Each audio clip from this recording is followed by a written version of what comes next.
everybody. This is Jim Mars. It's November the 22nd, 2009, 46 years after the Kennedy assassination. We're standing behind the concrete pergola here on the north grassy knoll overlooking Dealey Plaza.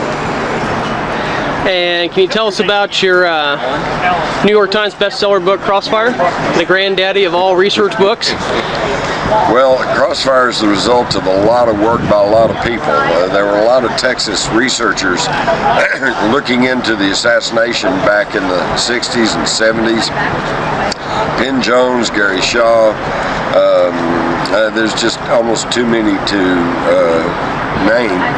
And as a newsman and a journalist, it really bothered me that none of that information seemed to be getting to the public. So in the 80s, I finally put it all together, went to several publishers in New York, about 2 dozen, and they said, oh, well, nobody cares about the Kennedy assassination, and everything can be said about it, it's already been said.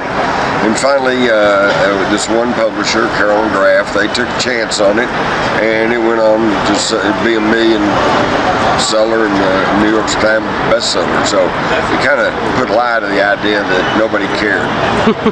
Okay, and do you think that the events that happened in 1963 and the events with Robert F. Kennedy and Martin Luther King, do you think those have something as far as a effect on what we have going on in the world today? Well, you know, I've written a recent book called The Rise of the Fourth Reich. And when you look at the people who funded and created Hitler, and we're talking about John J. McCloy, who as head of National City Bank was the largest lender of money to Nazi Germany, and Allen Dulles and John Foster Dulles, who as attorneys for Sullivan and Cromwell represented the Schroeder Bank, which is one of the key financiers of Hitler, along with another American banker with Union Banking Corporation named Prescott Bush, the grandfather of George W. and the father of George Walker Bush. You begin to see that the same forces and the same people were behind everything that was going on. And the one thing everyone can agree on, particularly historians, is that the United States of America took a wrong turn in November of 1963. I maintain there was a coup. Okay. And do you think that after 46 years of the assassination of JFK, do you think it still matters to keep researching and keep searching for the truth? It definitely matters to find out who killed Kennedy, because once you identify those forces, you'll find out that they're the same forces, the same bloodlines, the same families, the same organizations that are trying to control the United States today. If you don't understand who killed Kennedy, then you can't possibly understand what's truly happening today. Okay. And with that, this has been Jim Mars on the Grassy Knoll and Dealey Plaza. Thank you. Hi, my name is Groden. I'm a researcher in the Kennedy assassination. We're here in Dealey Plaza, where a president was killed 46 years ago today. We're standing on the grassy knoll.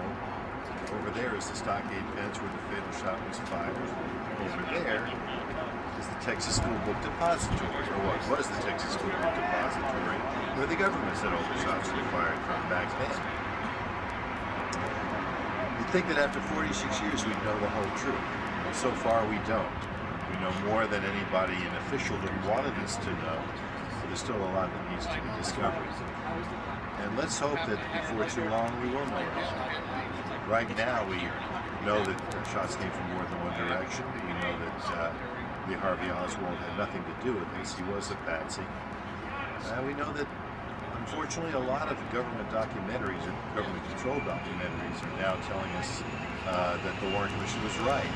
Even the government back in 1978 and 79 admitted that the Warren Commission was wrong. It's just a fairy tale. I've been studying this case now for the full 46 years, and it was my honor to release the Zapruder film of the assassination to the public back in 1975, and a great deal of the photographic evidence through the years, through several books that I've written: High Treason, Killing of the President, the search for Lee Harvey Oswald, and the upcoming JFK Absolute Proof. So far, I would say that the photographic evidence and the medical evidence are the two most important areas of study. And once again, if in fact we ever get to know the whole truth, I think that a lot of people that have been sticking to the official fiction of the Rowe assassin are going to be kind of embarrassed.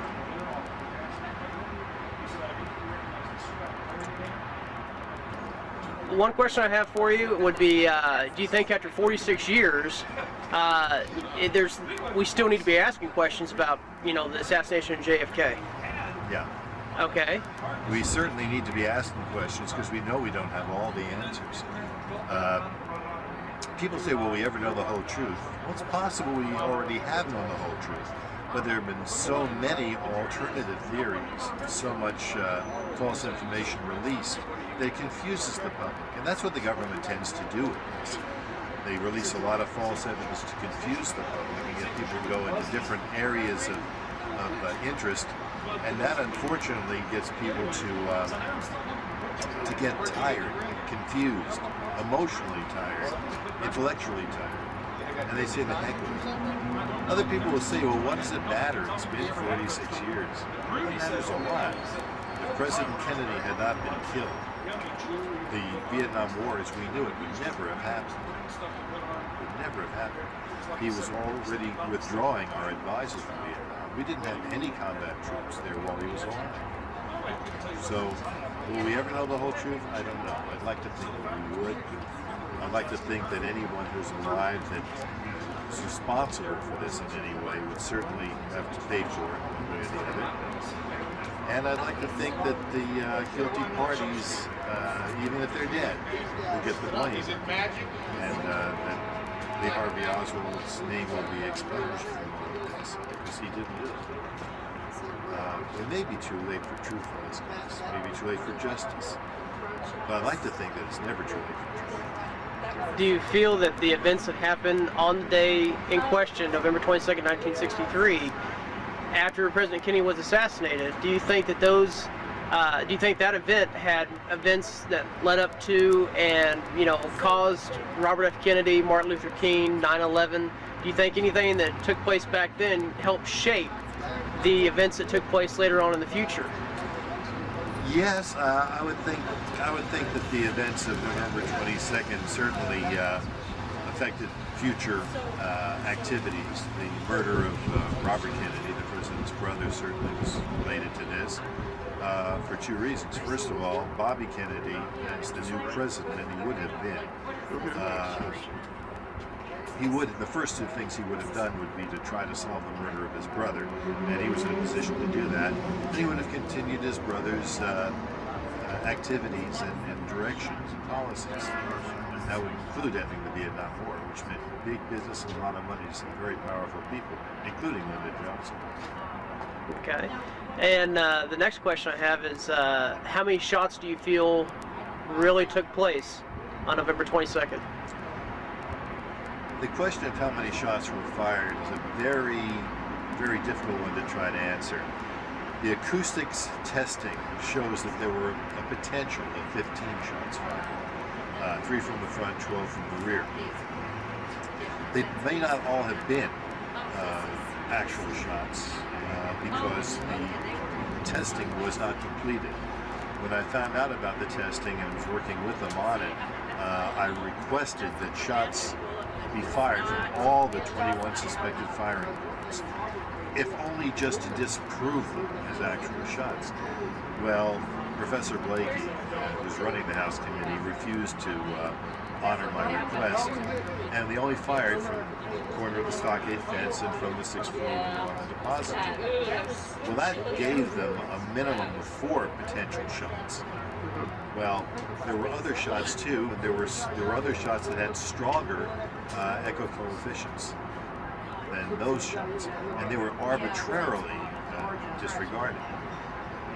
If the tests had been completed, shots were fired from other spots, and all of the shot impulses were confirmed as legitimate, we have a totally different situation right now. Okay, and the last question I have for you is involves Oliver Stone's film JFK, which you were heavily involved in. I understand you wrote part of the script. Of course, I saw you star in the movie. That's right. I was in the movie. That's right. A minute.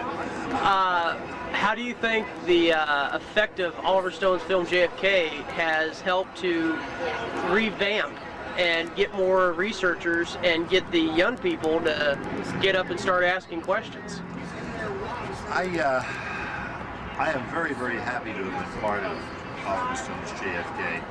That movie has opened a lot of people's eyes, and let a lot of people realize what some of the issues of the assassination and the investigation actually are.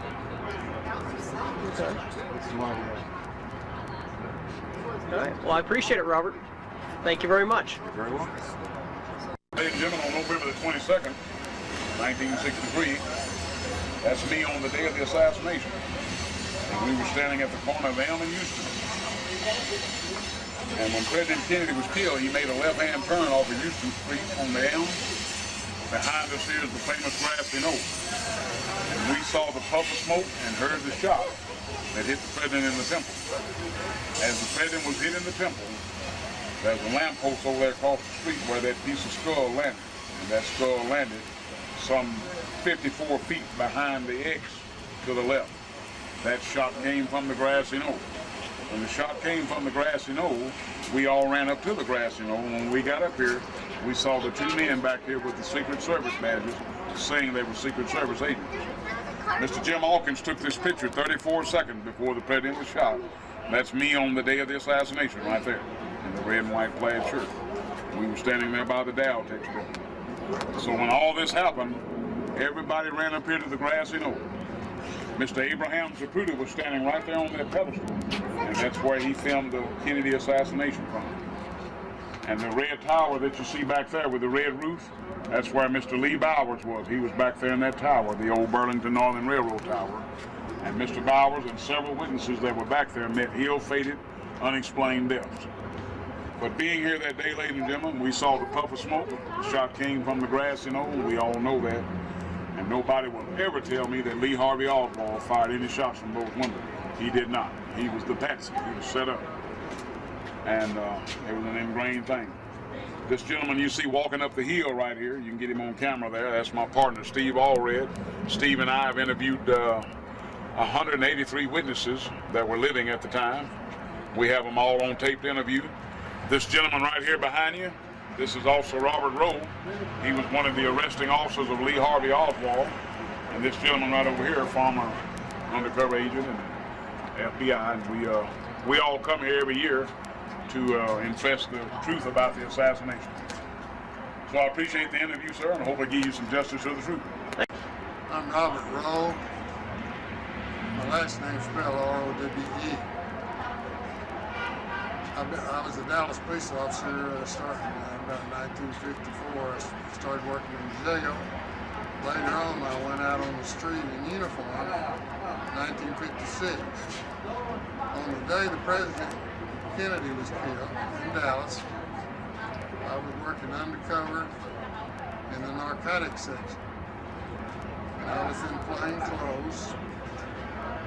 2 or 3 other officers were with me undercover.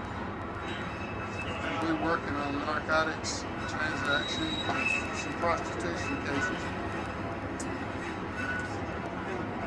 Back then, in 1963, we didn't have any walkie-talkies. And of course, we didn't have a police car, we were driving an old pickup truck. And when the President was killed, we started listening to the commercial radio, KRLD, in the Dallas area.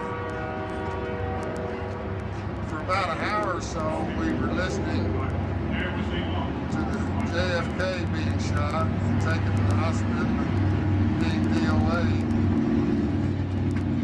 An hour later, our attention was drawn to the killing of Officer Tippett over in the Old Cliff area. The officer being killed naturally grabbed our attention, and we switched to, we were watching an old 8-inch black and white television in the apartment, and we were also listening to the car radio sometime. Our attention went to Officer Tippett being shot. It gave a description of the shooter, and at that time they didn't know that it was a person involved at the school depository building with Officer Tippett. They put that together later. We got in the car, 2 of us, and drove up to Texas Theater. We were about 2 miles from there, so we drove over there and parked in the alley. There were a lot of people out front of the theater, police officers and civilians. There was one uniform officer at the back door. The back door was still locked, and actually that's the side door, because the theater does not go straight in from the back door, it goes sideways, the same way the street does. And of course we were in the alley, and we didn't necessarily know that they were going to open the door, but we'd been there 2-3 minutes talking to the officer, uniform officer, and the back door came open. And the uniform officer opened it because they needed some light in there. There was 2 or 3 old low white bulbs, and they wanted some sunlight in there. I walked straight in the back door, which is coming in sideways to the theater, and the theater's screen is to my left, and everybody's facing to my left. They were sitting there. And actually, there were only about 12 customers or spectators. I'm talking about the customers that were there to see the movie. I'm not talking about the officers and the other people that had come in the building looking for this individual after they got a description of him running or walking that way from killing Officer Tippett on the street. So all they had was his physical description to go in and look for. Now how they came about all that information, I really don't know. They had people listening to transistor radios, calling the police, and looking for the same suspect also. To my left, I noticed there was a man sitting looking toward the screen, and he turned and looked toward the back door when the light came in, and he got up and he moved over 3 or 4 seats and sat down again, as if he was going to run out the back door toward me. But he saw the officer, uniform officer, standing behind me, and he sat back down. Some of the officers in there were telling the people to stand up, put your hands on your head. The officer behind him, Officer Nick McDonald, in uniform, told him to stand up, put your hands on your head. He stood up real slow, and he started putting his hand on top of his head real slow.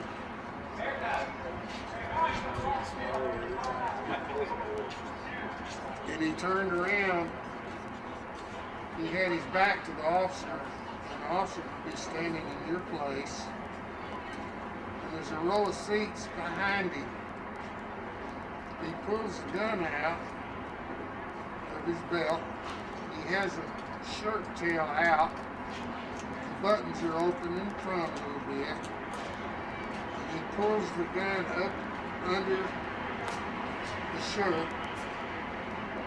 Officer McDonald is standing about in your position there from me, and there's a row of seats. When the shirt fell off the gun, Officer McDonald could see the gun pointing at him. And of course, Oswald was twisted like this by that time, and Officer McDonald dove over this row of seats. These are old wooden seats with metal arms. He dove over that seat hollering, "He's got a gun!" Of course, all of us knew McDonald, the police officers, and we knew that was his voice. As soon as he grabbed the gun with both hands, they fell and got twisted down in those old wooden seats, and some other officers ran over there grabbing them. Of course, I was coming up close, but I was a little bit too slow. Some of them were quicker than I am. When Officer McDonald finally twisted the pistol out of his hand, he said, "I've got it! I've got it!" And everybody knew McDonald's voice, and they knew that Oswald didn't get it. So that's the way he communicated with us. Because otherwise we might have thought that Oswald had it. During the struggle, the cylinder, pistol, revolver would not turn because he was squeezing it. Officer McDonald. Oswald was pulling the trigger, and it won't go back and it won't hit. But it finally did go back in the struggle, and it finally went forward, but it caught in McDonald's hand, and he started bleeding all over Oswald. Several officers got blood on him. Oswald got blood. McDonald's blood. That's why everybody thought that Oswald was hurt. He got skinned up a little bit because of those little wooden seats.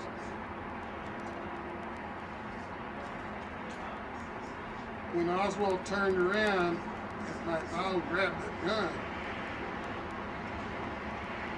there was a few split seconds. Oswald had his hand pointing up to his head, and he hit Officer McDonald like this. When Officer McDonald came over there to get the pistol with both hands, he couldn't defend himself.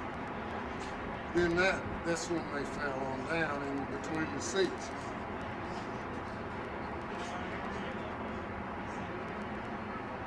One officer grabbed his other arm. McDonald had the gun, and an officer grabbed the other arm, and they were all jammed down in those wooden seats. 4 or 5 officers, and one of them weighed about 300 pounds, and you can imagine how they were jammed down in those seats. One of the big sergeant I was talking about, he couldn't get to his handcuffs, and he said, "Somebody give me some cuffs." Well, we call them cuffs, and you might call them handcuffs. He couldn't get to his, and I didn't have any, being in plain clothes and undercover. I was not carrying any handcuffs, but I had my pistol in my ankle holster. And I'm carrying that same pistol today, not to alarm you. I have police, still have police identification.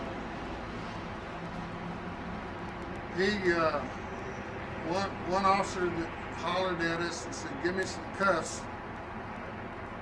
There was a uniform officer right over here to my right. Said, "Here." And I turned, and he had his out. And there was 2 rows of seats between us. I reached over and got the handcuffs and gave them to Sergeant Hill, who was laying down there wrapped up with him. And they handcuffed him, took him out the front door. I left because I was not supposed to be there. I was undercover, and you're not supposed to go around police operations when you're undercover. I didn't get my name on any reports. I was there. A lot of the officers that were there are dead now. A lot of them can't remember me being there. One or two of them do. You'll just have to take my word for it. Later on, I retired in 1980. And this is how I looked when I was young and pretty. I was promoted to sergeant in 1970, about 7 years later. And I retired in 1980. And the chief of police, because of Homeland federal legislation, has recertified retired officers on a volunteer basis. And I have another ID and another badge in my pocket that shows I'm a certified qualified police officer to this day. We'll go in case something big happens in Dallas, Texas, or the United States. We will work in uniform, in plain clothes only, in the office, or with plain clothes officers. No more uniforms. I've been coming down here about 46 years now, talking to people. Because I sort of had a lot of enjoyment about meeting people and talking about what I did. Thank you. Thank you. Can we see your retired badge that you showed us earlier? Well, it's similar, if I can find it.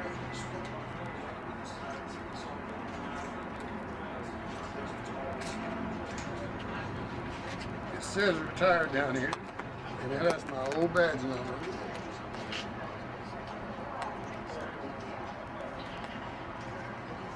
And this is a new ID card. According to federal legislation, all police chiefs can recertify their retired officers on a volunteer basis. And this is from the chief of police. And they gave these to us in 2002. And it looks just like a regular police officer on the street now, or a detective or sergeant.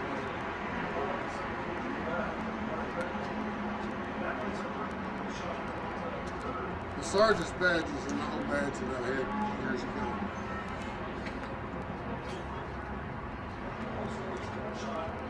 Well, I sure want to thank you for your time, officer. Thank you. Thank you. My name's Robert Rees. I'm from Houston, Texas, and I'm up here in Dallas on November 22nd of 2009. And the reason that I come here is because I've been a Jack Kennedy fan ever since I was a little kid. And one of the things that was interesting to me is that I was able to meet Nellie Connolly and be the first person that had had an interview with her in probably about 30 years. She did speak about the assassination, of course, in 1963, and in 1964 she had to, and she did talking about the assassination at that time. After 64, she pretty much was not talking about the assassination and pretty much shut down on the whole topic because it was an unpleasant topic. So she did not talk about it for about 30 years or more, and just put her memories in her scrapbooks, and put her diary away that had all of her notes and so forth in it. I was able to meet her and talk with her, and was the first person that interviewed her in depth and in detail about her memories of the Kennedy assassination in Dallas. And we did this in 1996, and this is November of 1996, in a magazine that's called Inside Houston Magazine from 1996. And I did an article for the magazine, and it's called Nellie Connolly That Day in Dallas. And there's my byline there that goes with the photograph. And then on the other side of the page is a picture of how Nellie Connolly looked and how I looked back in 1996 when she did this interview with me. The interesting thing to me in the interview is that she covers the whole Texas trip. She talks about going through San Antonio, going through Houston, going through Fort Worth, what happened in Dallas, things out at Parkland Hospital, all of her feelings and thoughts of that time she expresses in detail, the whole thing in a package that she had not done in a very, very long time, maybe 30 years, if ever, where she consolidated the whole thing and organized it all. And naturally, one of the questions that I wanted to know was, did she believe that this was a conspiracy or not? When I wrote this article, I didn't put every single thing in the article in 1996 that she said in deference to her and her family. She's, of course, since passed away. So something that I did not put in this article is that when I asked her candidly, off the cuff, what she thought about the idea of conspiracy, she gave me a blended answer about conspiracy, because she said, well, her ears only heard 3 shots. She said could have been more, but she could only pick out 3 distinct sounds. So that was her opinion about the shots being fired from what she could hear. But she said definitely she and John had talked about it many times and talked about conspiracy over the years, and both of them agreed for decades that there was not a magic bullet, that the bullet that hit John Kennedy was not the same bullet that went through Connally, because one bullet cannot go through and do all this and so forth. So she felt she only heard 3 shots, but at the same time, on the other hand, she's telling you that she felt that it had to be separate bullets. Well, if it's separate bullets, it's more than 3 shots. So you're getting kind of a blended answer about that, but that was her view. And she said that they were in the car, and the way he was sitting, and the way he handled himself, and the way he was talking, I'm talking about John Connally, was definitely that he was not shot with the same bullet, because it hit Kennedy first, and there was a pause and a gap before anything hit John Connally. What I was going to mention is that one thing that I did not put in this article that was written in 1996 involved the idea of was there a conspiracy or not.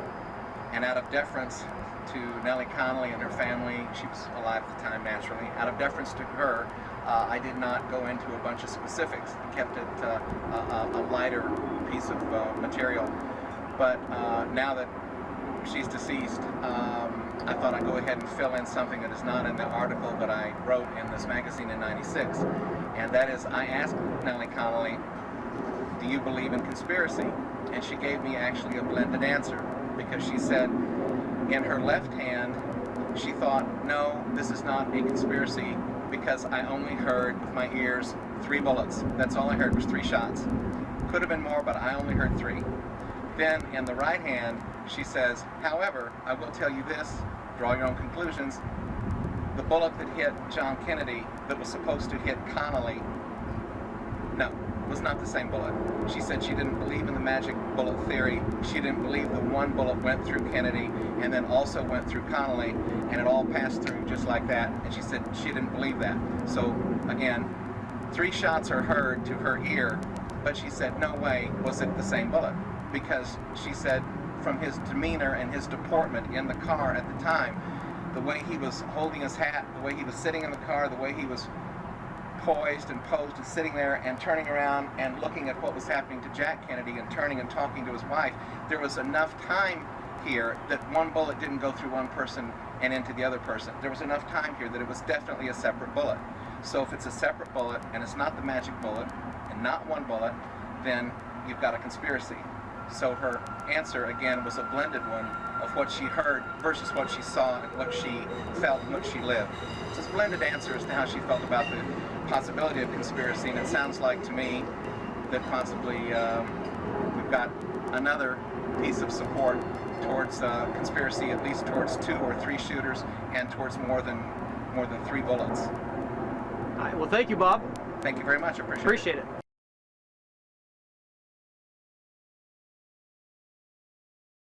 Here with our book. We want to just yes, it's me. The tall one. I'm the tall one. The reason I'm on the cover is because Mr. Quinlan couldn't look over the fence. He's too short. Is that the actual fence? No, that's the fence. That's the one you saw today. No. It's a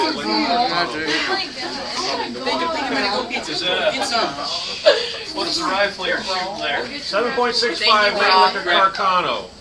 It's a carbine version. You dropped it. Here we go. It's the icky kind. Ed Hoffman. In 1940, this is a picture. This is one of the very only pictures he has of himself as a little boy. It was on the floor. Guys, when he was born, he had full use of his hearing. He had the ability to speak, and he had the ability to hear. About the age of 4 or 5, he contracted a high fever, scarlet fever, and lost the ability to communicate and hear. So his father pretty much took him under his wing because, you know, he was a child that had a disability.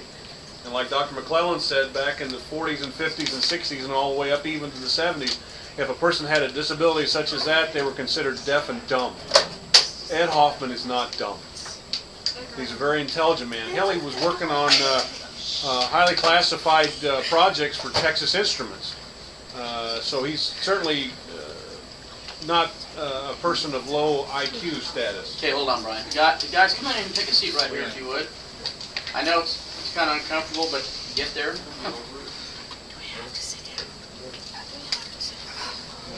This is a picture of Ed, his high school graduation in Texas School for the Deaf in Austin. 4-year high school, just like you guys are going through, only obviously it's a quiet school because nobody can speak. The irony of the Ed Hoffman story is, you'll see the left picture, they were married 22nd of November 1956. So the day that JFK was killed was he and his wife's anniversary.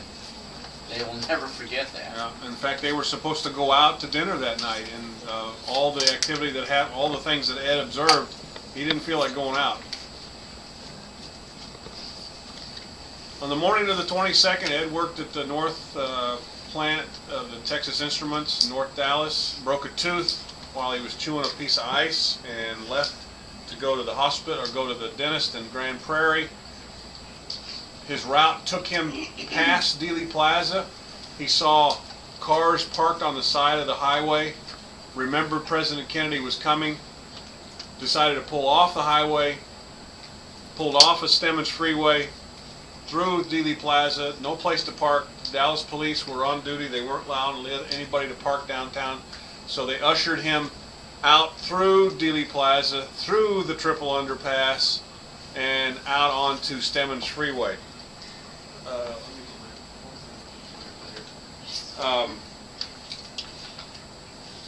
He parked his car where the red X is out on Stemmons Freeway. Actually, Ed told us basically, for the most part of his car was parked under the railroad trestle. And I don't know if you guys can remember, but when we were driving into Dealey Plaza, I said we just rode under the railroad trestle. And part of our research took us into that area to try to figure out how high that bridge is, how long it is. And for people who will later question our veracity, whether or not we actually did the research, we measured everything out there. For example, the green X is where Ed finally ended up. But for Ed, I mean, it was interesting because when we interviewed Ed for about a 3 or 4 day period, we really put him to some pretty good tests that nobody else had really asked him some of these questions. And I got a hold of Ed and I just said, Ed, and of course we had to have interpreters there because Ed speaks the American Sign Language, but for the most part he's the old sign language. So you really have to have some sort of interpreter give us exactly what Ed is saying. And every time Ed was interviewed on national TV and for the men who killed Kennedy, he was misinterpreted. Okay, but I told Brian, I said, let's just ask Ed exactly what he saw, what he felt. And we finally conveyed that to Ed, and he. Now you got to understand, I don't. Have any of you been around deaf people before? Yes. Yes. Okay. Well, we wanted Ed to react just like he did that day. And I said, you're going to have to play act it, but I want you to see if you can go back and do that.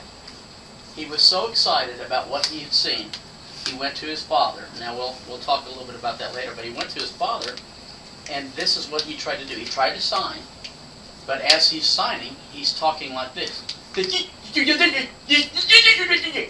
And I sat back and I'm going, oh my God.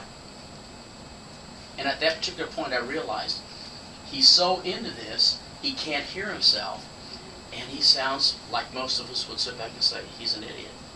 And that's exactly what the people down there that day thought of Ed. Ed is not an idiot. But when you would hear that, even, and I'm very impressed that you guys didn't laugh. Usually junior high and high school kids will laugh at that.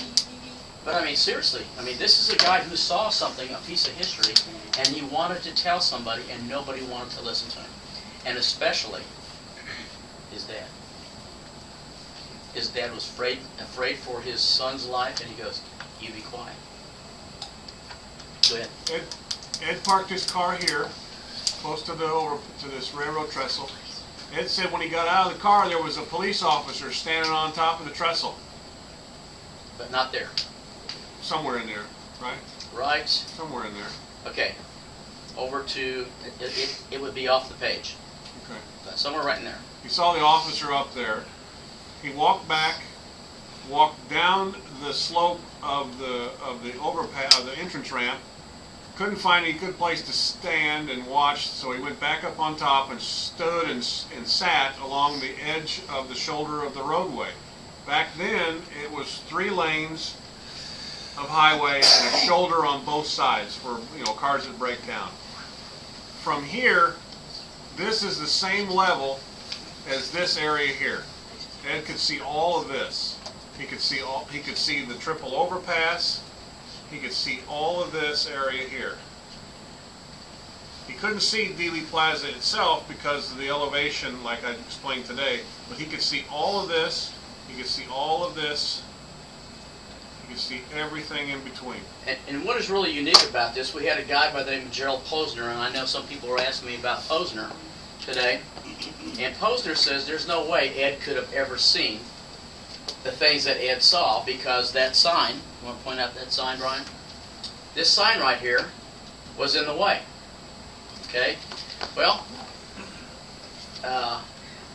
we challenged Posner's point of view as if he ever went to Dallas to do any research at all to find out where that sign was. The top of that sign is just below the top of the level of the overpass. It wasn't blocking anything. And notice that there are no trees anywhere in this area except this big bushy thing right here. Which is 14 foot. There are no trees along this area, no trees along here. Ed's view was unobstructed all the way across. When was this picture taken? 1964. So Ed sees a uniformed officer on the bridge. Well, we've got to change that, because he didn't actually see it there. He actually saw it more up by the red, because in that area. But we were told, and we found out in the Warren Commission documents, that there were 2 officers there. Ed only saw one, and the one that he saw, he pointed out to because he was trying to get his attention. But the one that he may have seen, or excuse me, the one that he didn't see may have been a little bit further to the right. You have your marker there? Keep going. About maybe somewhere right in there. And we were trying to figure out, well, why wouldn't he have seen him? Now, the sign. There's a sign. There's a billboard sign. That billboard sign is 25 foot in the air. If anything was blocking anybody, it would have been that sign. So Ed, if there was a police officer up there, he would never have seen him. But the sign that's down here at this level, okay, that's level, or just below, maybe a couple feet below the actual bottom of the tracks right there. So Ed knew what he was seeing, and the researchers that questioned us, they were totally incorrect. This picture is from Google Earth, so obviously there's a lot of trees there. But that first picture I showed you was in '64. There was no trees there. This is about 2003 or something like that. While Ed stood on the Stemmons Freeway, he also noticed 12 to 14 men on top of the triple overpass against the east side of that overpass. And there was a uniformed police officer. Ed said he saw a policeman standing among these people on the overpass. Now, how would Ed know that unless he was there? How would Ed know that there was an officer assigned, 2 officers assigned to this area, unless he saw them? Did he just guess that there were officers there? Did he just guess that there were officers and men, an officer and a bunch of men standing on this overpass? Of course not. He had to have seen it himself. So this is just, I put this together. This is from Ed's position. The area in green is what Ed could see. All this. And the area in red he couldn't see because this was lower than this area. Put your point at the corner of the picket fence on the grassy knoll where we were at today. About right there. Now that's that corner of the picket fence. Now, how far is that from Ed? Okay. At one time the FBI says 150 yards, and then somebody said 250 to 300 yards, and we went out and we officially measured it. Now, depending on how wide the street is today, because it was 3 lanes back then, okay, now it's 7.5 lanes. Okay, so you go down there right now, 2009, 2010, you've got 2.5 more lanes to measure. All right, plus the fact that there's a lot of growth, as Brian said, but we measured the old standard where Ed was, and from the corner of that picket fence, it measures about almost 250 yards. But if you go down the line to where he said he saw the person stand behind the picket fence and shoot, we're looking at probably anywhere from about 185 yards to maybe 200, maybe 210. Now, a lot of people said, well, could anybody see that? You play golf? You hit a little white ball about this big? Can you see the white ball 200 yards out there? That's the white ball. I can see it out there. We're not looking at a white ball. And you don't even hit it that far. Yeah. That's a wishful hit. So while Ed's standing on the overpass, he sees all this activity. He sees a heavy-set man dressed in a dark suit and hat walking and standing at the backside of the stockade fence. A taller man dressed in coveralls stood next to the middle switch box. I'll show you that in just a second. A man wearing a red plaid shirt walked around the north end of the fence and walked up to the man in the business suit. And after a few seconds, the man walked back out of Ed's view. 2 cars entered the parking lot via the Elm Street extension. One was a light green Rambler station wagon. The other one was a dark colored vehicle. Remember I said that today. They both saw, Mr. Bauer saw the same thing. This is obviously not from Ed's position, but this is from the corner somewhere west of the parking lot, just looking towards the fence. The idea was to show you that's where Ed saw the man standing and walking the majority of the time before the assassination took place. There's the book depository. There's Elm Street. There's the fatal headshot. There's the triple overpass. There's the picket fence. This is the area that Ed said the man in the suit was walking back and forth, pacing like a tiger in a cage, he said. And show him Bowers. Bowers is over there. Bowers is building right there. Bowers from the corner of that picket fence is 98 yards. Completely unobstructed. He could see all of this. At one point, the man in the suit walked away from his area down towards the man standing at the middle switch box. These are representing the switch boxes, and obviously today we went there and there's only one base of one that was still there. But the man in the coveralls stood on this side of the overpass of the switch box. All these people that were on the overpass, they couldn't see this guy.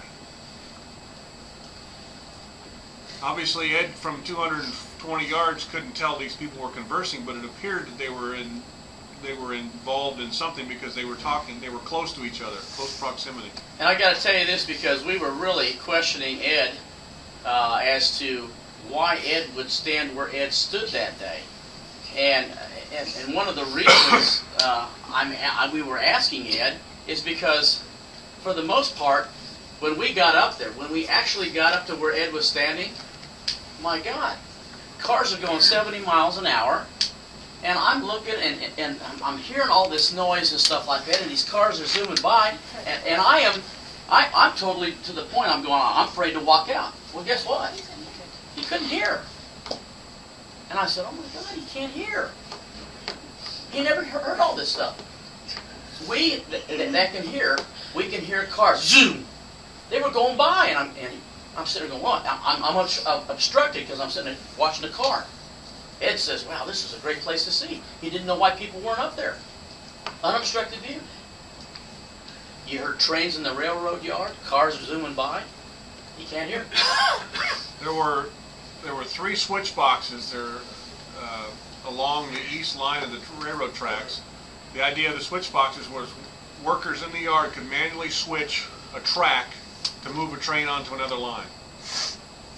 This was in 1966 when this picture was taken. There's the triple overpass. That's where these men were standing in this area. There's the first switch box. Notice it's a little bit shorter than this one. This one is the taller of the 3. It's on an 18-foot or 18-inch concrete footing, and the box is 60 inches tall. Just add those 2 figures together, you get 6.6 feet from top to bottom. A 5-foot tall person all the way up to a 6'6" person could stand behind that box and nobody'd ever see him. And if they did see him, what would they do about it anyway? Maybe he's a worker. Well, they don't care. There's a picture of all 3 of them taken from the triple overpass. This is Mr. Quinlan's personal picture. I don't remember when you took that picture, but there's the Mr. Bowers' tower right there. The book depository is out of the view over here to the left, to the right. There's the 3 switch boxes. And you guys walked right by that barrel today, where they had the that grate, that steel grate that went down. Yeah, that's right there.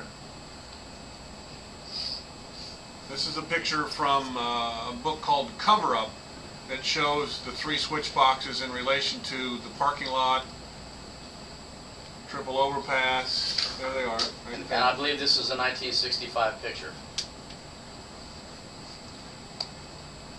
Here's a really good picture. I found this on the internet. It's a lot of information on. Remember I talked to you about the steam pipe? Oh boy. There's the steam pipe right there on the fence. Right there. And it terminates right down there, but I'll show you that in a minute. But there's the 3 switch boxes right there. So the man with the coveralls stood here. The men on the overpass were over here. The man in the suit came down here, and this man walked up with that barrier. That steam pipe is a barrier between the 2 of them. Now that that steam pipe is about 4 feet off the ground. So to get around it, you either go all the way around here, go over it, or under it. This was taken 2 years ago. You saw that. Mr. Quinlan is standing where the second switch box would be. Right there. The steam pipe. The steam pipe ran across from the Terminal Annex building all the way across the overpass, all the way over here. Still can't figure out to this day what it's supposed to vent, why it's way over there, but that's another story. There's the steam pipe right there. Great picture. Thank you. I searched for a long time to find that. Now, if you guys look at the railroad tracks, we even had to go out and count the railroad tracks. This is a switch yard. And as a switch yard, in the north tower where Lee Bowers is, he's putting together a train. The main lines are off to your right. And those main lines are open so that after a train is put together, then they're sent either north or south or east or west, depending on where they're going to be going. But these tracks are very, very important tracks because trying to figure out how many tracks are down there, what box cars are there, what coal cars, what we would call a way car, which is really a caboose. Okay, so we had to get into the history of that so that we could explain it to as fundamental as we possibly could to people who didn't understand what railroads were and what they did. There's the steam pipe right there. That's about the only picture we have of it coming off the triple overpass. And it's interesting, you can see the Texas School Book Depository building. The Hertz Rent-A-Car sign is still up there. Can you see the temperature that day? 71. What's the word right underneath the temperature? Ford's. Yeah, and the one when President Kennedy was murdered said Chevrolet, so that sign has been changed since that time. So that's a little bit in the future. While Ed watched the man in the suit, he said he saw a puff of smoke, white smoke drift upward to near where the man stood. Ed thought the man was smoking a cigar, and when the man turned in Ed's direction, he was holding a rifle across his chest. The man in the suit then ran down the fence line, stopped suddenly, tossed the rifle in an underhand motion to the man wearing the coveralls, who had now stepped forward towards that steam pipe. The man caught it, the man in the coveralls caught the rifle, stepped back towards the switch box, took the weapon apart in 2 different pieces, bent over, put it in a canvas bag, and walked casually out of the area Down the railroad along line. this line here. Yeah. Now, when we first heard that, a lot of thought was, well, you can't take a rifle apart like that. Yeah, you can. They had them back in World War I. So you can put them inside of a suitcase. Break them apart this way. It comes apart in two distinct pieces. Well, why not think that could have been used in '63? What a great way to get the weapon out of the area. Hey, I'm not carrying anything. Don't look at me. I'm just a railroad worker. So the man ran down the fence line, stopped. Ed saw the man stop. This guy stepped up, caught the rifle, walked back, put it in a seat in a canvas bag, and walked down the parking lot. And Ed's when Ed was appeared on The Men Who Killed Kennedy, the interpreter for that, and also his daughter's there to interpret too, but the interpreter for that basically said that Ed saw the guy walk briskly down the fence line. He didn't walk briskly down the fence line. He sprinted down the fence line. Brian and I got in there and we timed ourselves. How fast can you move down the fence line? You just shot the president. How fast can you move from point A to point B? Well, we are probably a lot older than the people who were shooting. But I said I can move from point A to point B, which is probably about 30 to 40 yards. How fast can I do that? Well, 30 yards is running from home to first. Got baseball players in here? How fast do you think that average Major League time is going from home to first? 4 seconds. Okay? That's pretty quick. In 4 seconds to 5 seconds, do you think that somebody who just shot the president could get down there, drop off the rifle, and then fade into the crowd? Well, we're sitting there thinking, okay, well, would there have been anybody see these guys do that? Why would they be looking up there? They might have heard shots, but where's their attention? On the president. Boom. You run down, dump it off, man. You're done. You're gone. You've just committed the murder of the century and you fade into the crowd? Go ahead, Brian. Ed said that right after that, the men on the overpass appeared to be pointing in this direction. Remember I said today that 7 out of the 14 witnesses up there who testified or gave a deposition or an affidavit to the sheriff's department said that they all saw smoke coming from those trees. Now, did Ed make that up, or did he divine that, or did he just luckily guess that they all saw the same thing he did? Of course not. He had to be there to see that. Did any of the railroad guys come forth that were standing on that bridge? We have their testimony. Probably one of the greatest eyewitnesses, and several of the people down there today said one of the greatest eyewitnesses that he ever encountered was a guy by the name of S.M. Holland. Holland saw a shooter on the grassy knoll. He saw smoke. And the Warren Commission said, well, there's steam pipes back there, and there was steam coming out. Well, there are steam pipes back there. There's no steam coming out. What they saw that day was smoke. All right, he saw smoke, and there's like Brian said, what, 7 or 8 of them? Yeah. Well, Holland is going to go back there. He will walk back there, and I don't know if we have some of those pictures, but he'll walk back there and say, this is where I saw this guy. And you will see Holland there that day, moments after the shots were taken, saying, this is where I saw a guy stand. Exactly in the same spot where Ed Hoffman saw him. Ed's, yeah. What's the other blue dot on there? There's another officer on the overpass. It's Officer White. He was on this side to make sure that nobody stood over here, and this is Officer Foster to prevent. He was supposed to keep people off the overpass, and he did a great job of Yellow that. dot's Ed. And the yellow dot's Ed up there. Now, Ed the other blue dot we're talking about, Officer White. Well, we didn't ask him, but the Warren Commission and the other Dallas police, they asked him, did you see or hear anything? Did you see the president get shot? No, he didn't see the president because there was a train going by at that time. Yeah, so there was a train going right between him and the other group of people right at the time of the assassination, but yet this officer doesn't mention anything about a train until after the shot was fired, and he goes, yeah, there was a noisy train parked in behind us. These guys don't even know which way north and south is, so their testimony is useless, basically. But if First it's, year if law it's a student cop, tear 'em up. if it's a cop, wow, I mean, my testimony versus a cop, it's going to be the cop's word. That'd be like a student versus a teacher. Whose word do you think they're going to take for the most part? Teacher may be dead right. Student may be dead right. After the man in the suit tossed the rifle to the man in the coveralls, he turned around and casually walked back in the middle of the parking lot. By now, people were rushing into the parking lot, and the police officer who was stationed up at the corner of Elm and Houston ran to that direction because that's where he believed the shots were fired from, or a shot. And by the time he got there, he said he had his weapon drawn. He said the first and only person he saw was a man in a suit, and the man in the suit produced credentials and identifying himself as a Secret Service agent. Now this is less than 2 minutes after the assassination. And a man identified himself to a uniformed police officer as a Secret Service agent. Ed saw that encounter. He said the police officer, look back here, he said the police officer got down like this and pointed his gun right at this man's chest. The man raised his hands up in his air like, hey, it wasn't me. Reached in his coat, showed the officer something. The officer put his gun back in his holster, and they two walked away from each other.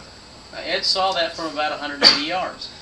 The only way Ed could have known that is if he saw it, because this officer, Joe Marshall Smith, testified to the Warren Commission exactly what I just told you. Now, Ed didn't read the Warren Commission documents. Nobody else would either. But he said that's what he encountered. Now, how did he know that unless he saw it? I have a lot of time on my hands, as you can see. Now, remember, this all took place within a minute and a half to 2 minutes after the shooting. Ed looks down now and sees the motorcade. The motorcycle officers are leading the motorcade up the entrance ramp. Ed looks down and sees inside the car. The car was just barely moving up the entrance ramp, like they didn't know where they were supposed to go.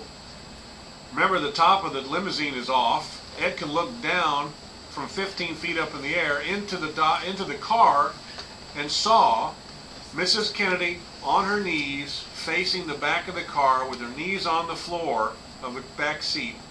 The president was laying face down in the back seat with his head on the driver's side and his feet on the passenger side.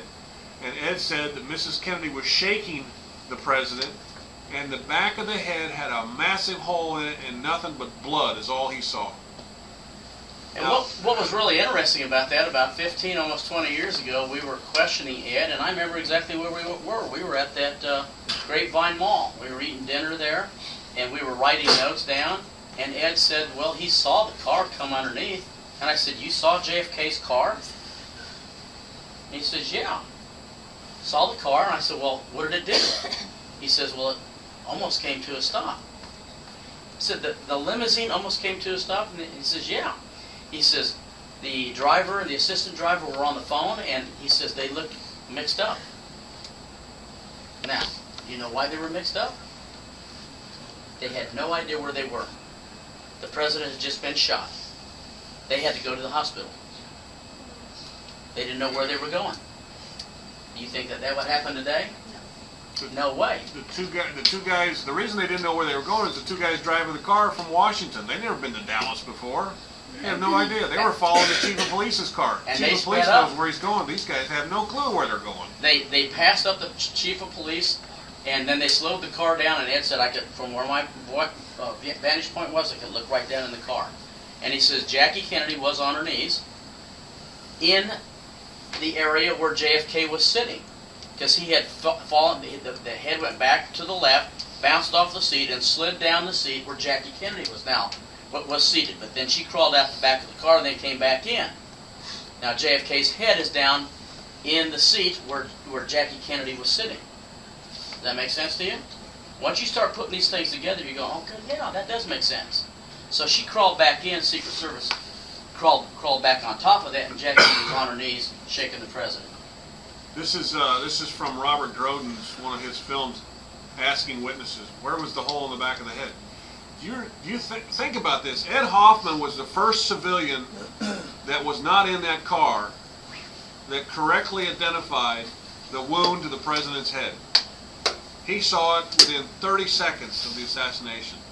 Now, what are the odds of that happening, that 5 minutes later he's at the hospital and 10 doctors and nurses all said the same thing that he said? Do you think he made that up? Do you think he just luckily guessed that? Of course he didn't. He had to have been there to see that. The reason I keep emphasizing that is because some of critics of Ed Hoffman say, well, there's no way he could have been there because nobody has a picture of him standing there. Well, that doesn't mean anything. Nobody has a picture of me on top of my house, but I've been up there. So what does it matter whether there's a picture of Ed Hoffman? Well, there's a police officer on the highway, supposedly over in this area. He says he never saw Ed Hoffman. That doesn't mean anything. These officers are not the most competent officers in the whole world, but anyway. So, here comes the motorcade. These three officers have no idea what happened behind them. Okay. Can you all see that? What's that say? Can you read that? Old Charter. Old Charter. This is Whiskey. November 22nd, 1963, 12:30 Central Standard Time. Okay. Our good buddy, not really our good buddy. I got that. You got it? Oh yeah. Oh. He's my happy guy. There's the president's limousine. Behind it is the follow-up car. There they are. These guys are riding for the ride of their life, man. 80 miles an hour down the highway. Do any of you guys see a gun in the car? Take a look. I'm going to see how many good eyes you have. Cold, you're cold, cold, cold. You're getting warmer. You're cold, cold. There's an M16 in the car. Cold, more. You're getting warmer.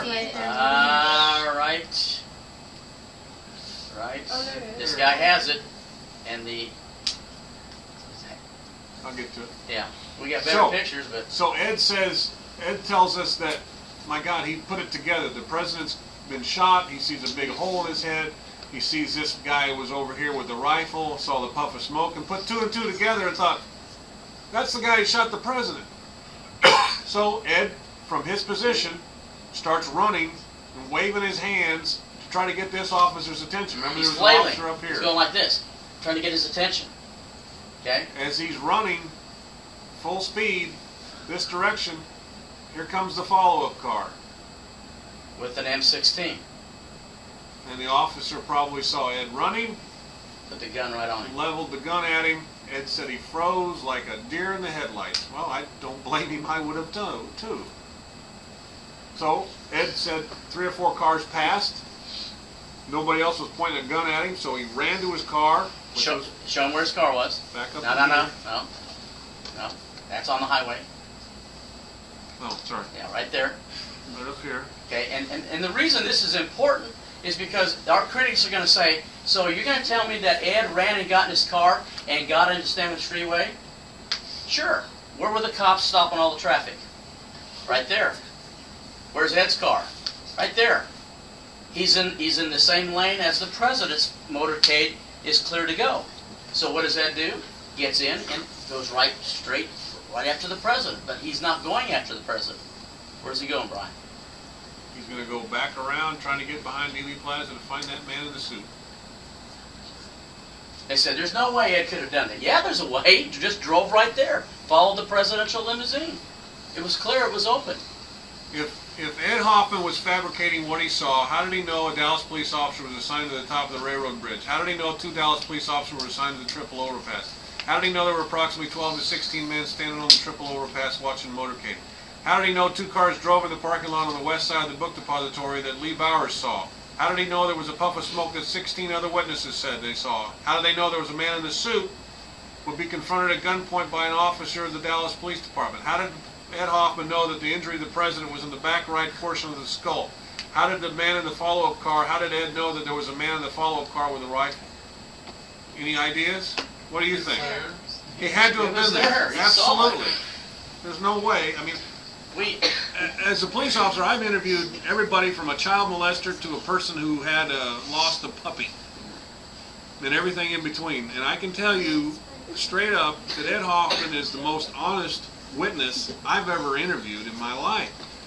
One, he doesn't know how to lie. Second of all, what would he lie about? Why would he lie? He's told the same basic story for 45 years. Now, can you remember what you did 2 weeks ago? I can't. Ed remembers what he did 45 years ago because it was so traumatic and so many things happened to him. So the critics of Ed Hoffman claim that he couldn't see what he saw because there's no photographs showing Ed standing on the freeway. He was too far away to see the details. No one recalls seeing anyone else standing on the freeway. A police officer stationed on the highway said that there was nobody there, and Ed has no corroborating witnesses to verify his story. But here, let's look at this one. Ed said he saw cars parked along the freeway. How did he know that? There's cars parked along the freeway. How did he know that? Who's there? Yeah, there's a guy on a flatbed truck. Two guys on a flatbed truck watching the motorcade go by. Show him the railroad tower. I can't see it. I can't see it. I can't see it without my glasses. Right over. Oh, right there. Right there. That railroad tower is where Lee Bower is. There's the railroad trestle right here. Okay. This picture was taken from this vantage point. That car is right there, looking back this direction. You can see all that. You see that. You see the book depository. Point number 2. Ed said that there's a uniformed officer on the railroad overpass. He said he parked his car a few yards south. When he got out, he saw there was a uniformed officer standing on the bridge. Dallas duty assignment roster said there were 2 officers assigned there. How did he know that there were 2 officers there unless he saw them? He couldn't have known that. There's the bridge. How many of you have done research papers? Okay. I'm not really sure if you've really done a research paper because my research paper when I was in college was 90 pages long. Was yours 4, 5, 6, 7, 8, 9, 10, 16? Okay. Let me just give you an idea what research is. We are a year into doing research and writing our book.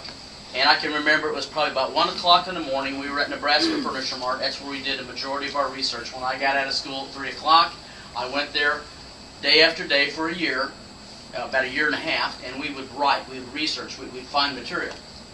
I got to the point, about 1 o'clock in the morning, I looked at Brian and I said, I've had it. And he goes, what do you mean you've had it? I said, I've had it. All I can find all over the place is 50 pigeons, 100 pigeons, 250 pigeons over here.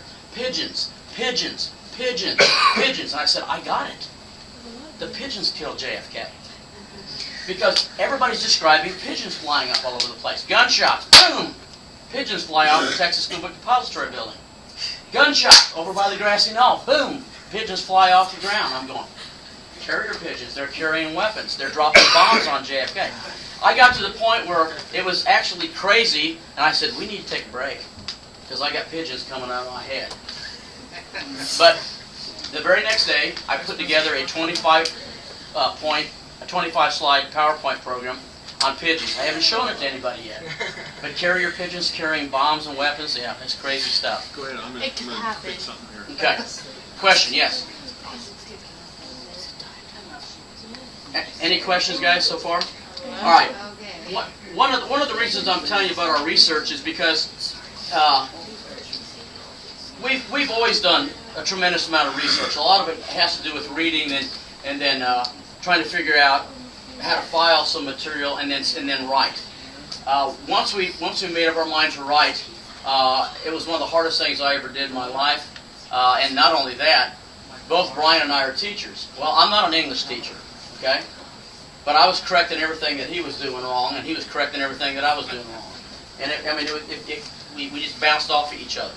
And it was good for me because I learned that I capitalized too many things. And as a history teacher and reading research papers all the time, I said, Brian, you used the word "that" too many times. I did. That's old school. That. And I'll tell you what, it helped us clean up our language, which some of you guys have to do when you write, because you can't write, you do, but you can't write like you talk. Okay? And I'll tell you what, we cut out 150 pages that we had written. And we're saving them for a rainy day, or we're going to give them to the pigeons down in Dealey Plaza. Another point. Another point was that Ed saw 12 to 14 people on top of the overpass. There's pictures. Look at that. There they are. Look at him. How did Ed know that unless he was in a position to see that? There's the police officer up here. He's not that he's taller. He's standing on a railroad little box. A railroad switch. An actual throw switch that you could actually move the track yourself. There's the follow-up. There's the police chief's car. Does anybody see the dancing bear there in the car? Or in the... Yeah. Where? Where is it? Right there. Right there. I had a second grader ask me, they go, hey, hey! What's that dancing bear doing there? And I'm going, excuse me? And everybody was laughing. And I go, well, come up here and point it out. I have no idea what you're talking about. So the kid goes up there and he goes, right there. He's got his arm out. You can see his nose, and he's got a little hat on. And I go, oh my God, that's a dancing bear. And everybody goes, can you see it? And all the kids are going, yeah. He jumped out of the What is truck. that dancing bear doing down there? I said, guys, it's not a dancing bear. It's the presidential flag on the of the car, and it's fluttering in the breeze because the car is accelerating. Here's Pretty neat, huh? the Ed Hoffman. So you guys were really upset that it wasn't a dancing bear? Yes. I was too, because that whole area was a circus that day.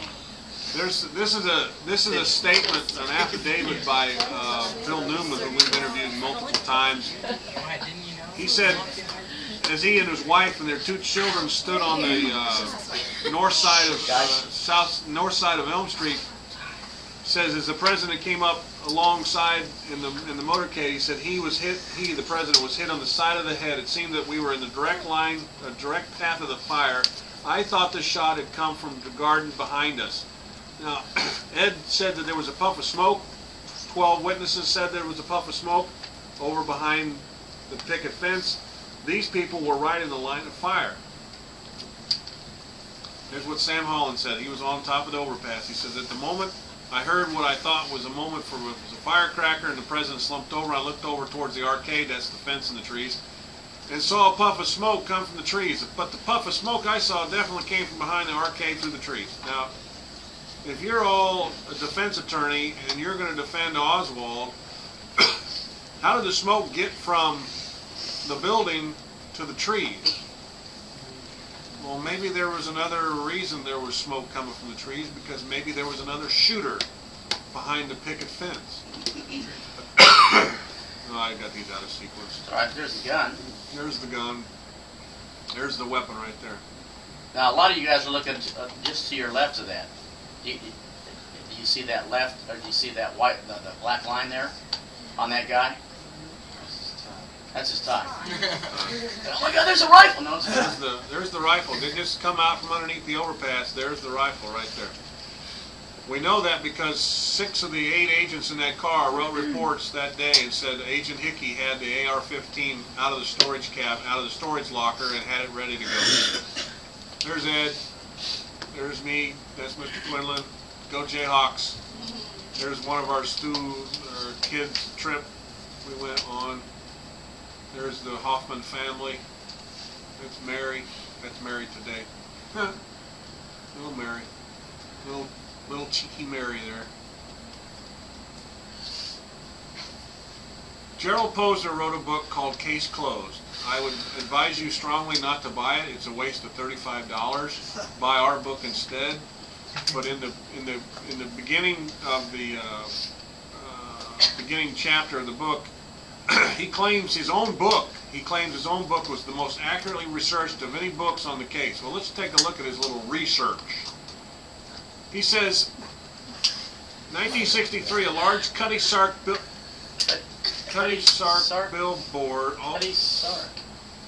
also filled much of the space between the freeway and the railroad tracks. It is almost impossible for Hoffman to have seen what he described. You can't even read the stupid sign, you moron. That's not Cutty Sark. You guys see Cutty Sark there anywhere? Nope. What does it look like? It still says Old Charter. Oh my gosh. Obviously, Mr. Posner didn't look at the pictures that were published in the multiple books right after the assassination. He wrote this in 1993. There's been a lot of books with this picture in it, and he still calls it Cutty Sark. But yeah, well, he's a good researcher. Even without the billboard and railroad cars, the foliage between the freeway and the rail yard, that's not even a word, makes it difficult to see very much. Photographs show the foliage was as dense in '63 as it is today. 30 years later. That's the only foliage in that area right there. 14-foot bush tree. The Where's photographs the show the foliage was as dense in '63 as it is today. Really, a little scrubby little tree. I think this is more dense than that, actually. But people read that and go, wow, he's really a good researcher, because they don't know the pictures exist to show. And then with Posner, I mean, I bet had a heart attack. He's talking about JFK, all right? And he's brought in by the media as the #1 researcher. And I'm going, oh my God, are people going to buy this? Well, guess what happens on 9/11? He's the expert on terrorism. He's the expert on terrorism. I go, oh my God, it's got to be him. He knows He knows terrorism right down the line. Oh my God, yes. I'm sure there was a single, and here, that day, plane exploder. That day, when those planes hit the building, the teacher next to me comes running into my room, and she says, oh my God, Mr. Quinlan, do you think that this is a conspiracy? And I go, well, you got one plane that flew into one building, you got another plane that flew into the other building. I said, what are the odds of that? She goes, I suppose you think it's a conspiracy. And I go, to the greatest extent. I can't prove it yet, but I will. Look at that picture. Look at that picture. Look at that guy there. You kind of look like both these people are dead. He ain't dead yet. He isn't dead yet, but these two people are dead. That's the governor and Mrs. Connolly, who were in the car when the president was shot and killed. If you geographically wanted to figure out where I was that day, can you tell me where I'm at? There's a railroad tower. There's a railroad tower in the background. There's a retaining wall. You're on the grassy knoll. On the grassy knoll. Yeah. And do you see Connolly's right hand? It says the grass. That's where he was shot. So you actually know, yeah. Oh yeah. Well, I know some people can do that. No, that's real picture. No, that's this is before Photoshop. And my hair is like that because it was 95 degrees, and we ran down there, and my buddy looks at me and he goes, how you gonna meet us? So I just said, I'll go up on the fence line. He was walking up on the fence line, and we said, is it possible we get a picture? His wife said, why sure, honey, we'll do so. So we walked down, and got a picture, and then that's the only picture we had available. He ran out of film. Sorry.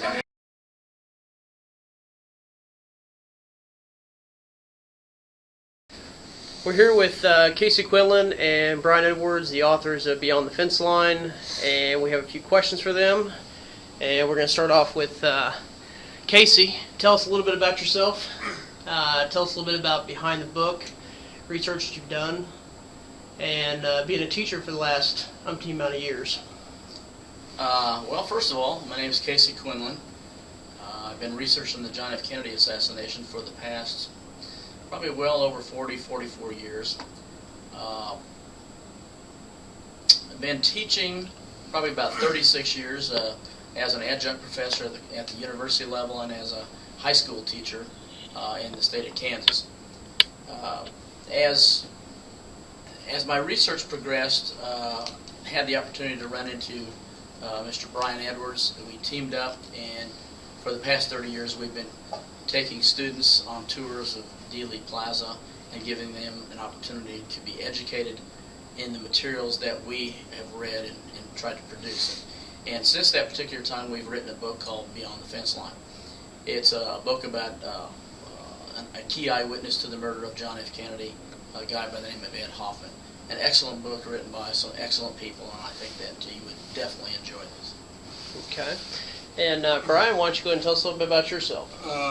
I've been researching the assassination of President Kennedy since 1969 when I did a book report in 9th grade. I think that's what spurred my interest in the assassination. It was the great murder mystery that never will be solved.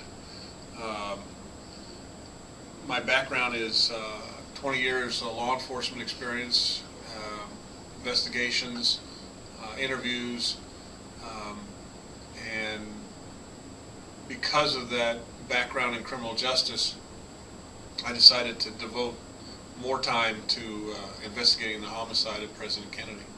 And that's, theoretically, that's what it is. It's a homicide investigation. With Casey and I, we put together the book Beyond the Fence Line in an effort to write a simple homicide investigation from a prosecution standpoint. What if this man had been brought to trial, Lee Harvey Oswald I'm speaking of? Is there evidence counter to his claim that he was not involved in the assassination? And I think our book clearly shows that there was certainly some corroborative evidence that there were other factors involved in the assassination, just not one person. Okay. Let me ask you, as far as the events that took place in November 1963, do you think they had some type of impact on what took place later on, in history, such as the Oklahoma City bombing, 9/11, Robert F. Kennedy, Martin Luther King? Do you think along the same lines as far as the same people, same elements, and also the fact of if what took place in November 1963 shaped our history today? I think it clearly shaped our history for political assassination and for maneuvering the people into a sense of trusting the government. I think today, if you took a survey of how many of adults born after 1963, if they trusted that everything the government has told us about great historic events in the past 45 years, I think you would find that many of them believe that the same people were involved. It's just a different way of manipulating the media. As far as the same people, yes, I believe the same people had the same motivation as they did in '63 to control us and obscure the truth from the American people on many of the major events that have happened since 1963. I think that's a very good question. I think the murder of John F. Kennedy presented to the American people the opportunity for ordinary Americans to question what our government did and what it didn't do. And it gave us a tremendous historical background that carries on today in the aspects of the Vietnam War, assassinations after assassination in the 60s, Watergate, the Iraq and the Iran-Contra affair, certainly the wars that are presented in Afghanistan and Iraq today, and then the continuing use of monies allocated by the United States government to either fight a war, which costs tremendous amounts of money, and fight it outside the Presidential as well as the War Powers Act that the United States government is supposedly using, or in some cases abusing, and has given us the opportunity to share those among colleagues, but also to question the very nature of why we have gotten ourselves into wars and where our economy is going at that particular time. And definitely the questioning of the amounts of money that we have used to try to bail out corporation after corporation, when the tremendous amount of money that we pour into the military and our industry and the banking complex is continuous, and there seems to be no end.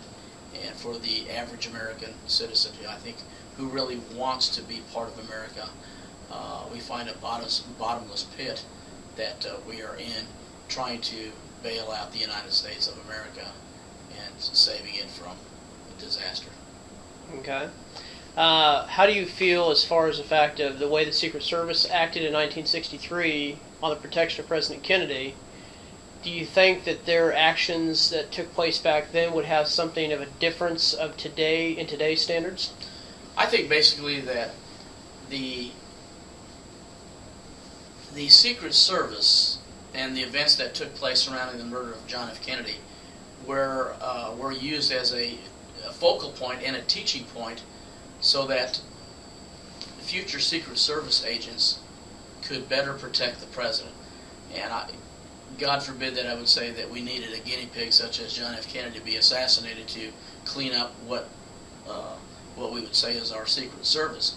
But it certainly gave rise to looking at all of the policies that the Secret Service had at that particular time, whether they could perform those things adequately at that time, and we know now that they didn't, and it made major changes so that our presidents today are protected beyond a reasonable doubt. And not only that, for the American people, we don't even know to a certain extent when a president is coming into a city. But that's okay, because there are a number of death threats that have been on presidents' laps for the past 40 years, and I think the cleanup by the Secret Service has done justice, at least in that area, at trying to prevent future assassinations.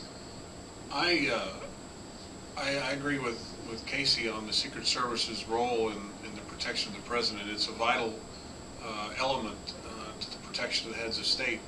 But in the case of President Kennedy's assassination, I hold the Secret Service in contempt because of the things they did not do. Protocol was not followed. They knew protocol wasn't followed, and yet falsified field reports to basically cover their own backside, if you will. In that regard, I think the Secret Service needs to answer to those charges of as accessories before the fact and after the fact. Case in point, one of the agents, the primary agent to protect President Kennedy, Henry Ripka, was left at the airport at Love Field. 2 days later, when Emory Roberts wrote the field report detailing the positions of all the agents in the car, he falsely stated in an official document turned into the government that Agent Ripka was in the back seat of the car, when photographic evidence and film evidence clearly indicate that Agent Ripka was not there. In fact, Emory Roberts was the agent in charge of the motorcade protection, specifically signaled Agent Ripka to stand down and not to get in the follow-up car. So as far as the responsibility of the Secret Service to protect the president, that's their job.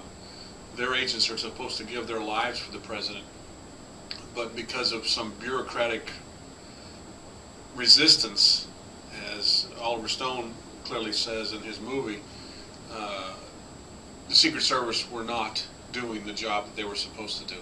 So hopefully that won't happen again.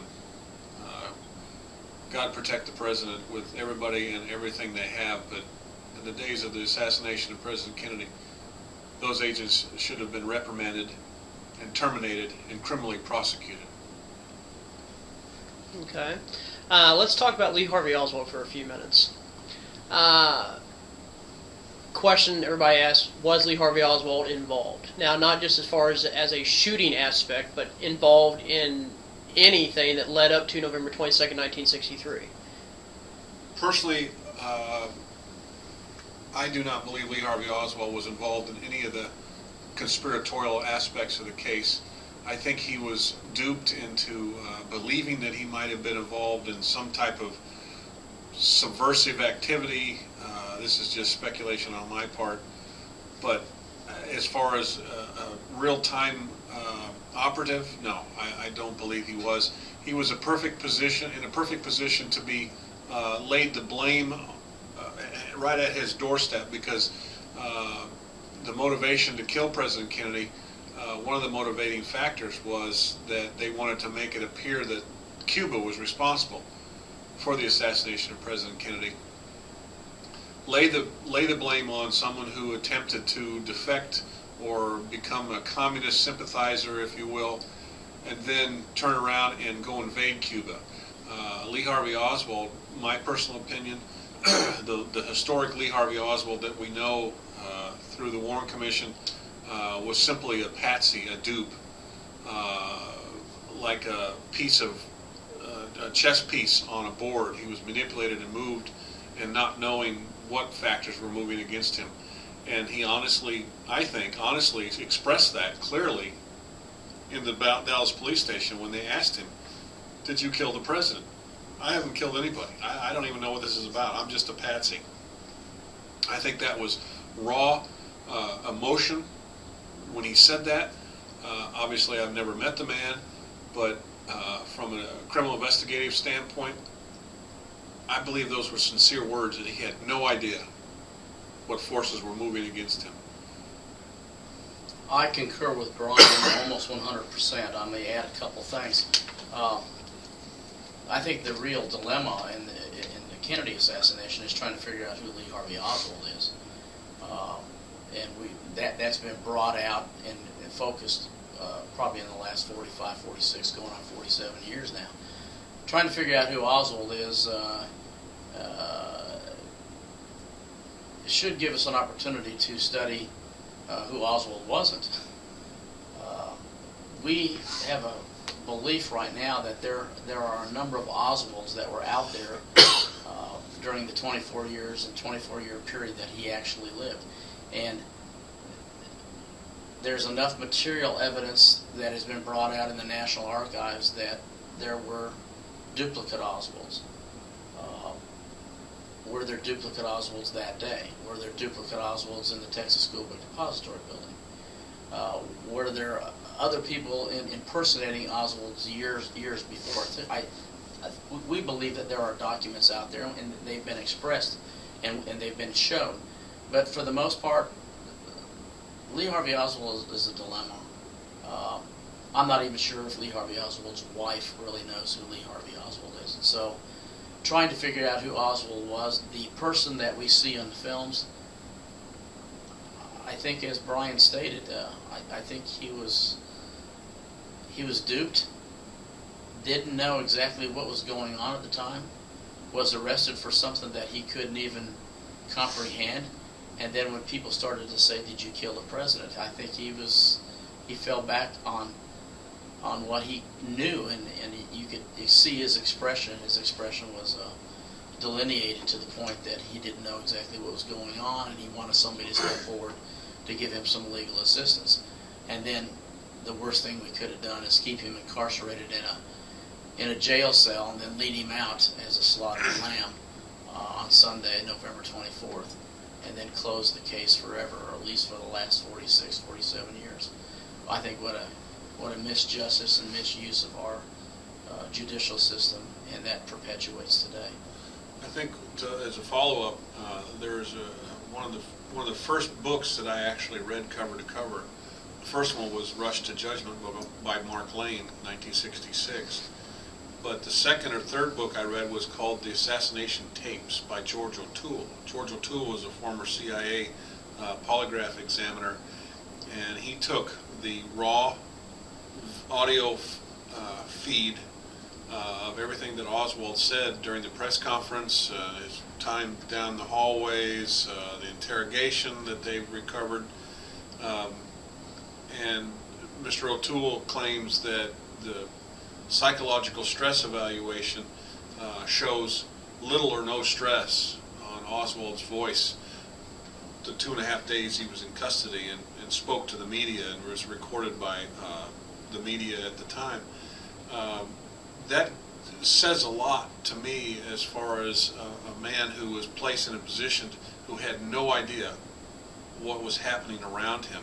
And I blame some of that on the media by putting that out before the man had even had a chance to have a trial. Those kind of things wouldn't happen today. Suspects in a high-profile crime such as a murder or child rape or anything like that, kidnapping, would never be, that information would never be allowed to be out in the public. But O'Toole's analysis was that Lee Harvey Oswald showed no or little stress on everything that was recorded on him. That tells me a lot that the man had no idea what was happening. Okay. Let's kind of jump ahead here. 47 years after the fact, almost 50 years, we still come down to Dallas. We still research JFK. Your book just came out within the last 2 years, 3 years. Do you think it's still important to keep seeking the truth after a crime that has been, still in our minds, but not getting national coverage day after day after day? Yes, I think it's absolutely vital. If not this case, what better case would you want to focus on? This is the murder of the President of the United States in broad daylight on a city street in front of hundreds and hundreds of witnesses. What other case would we want to investigate?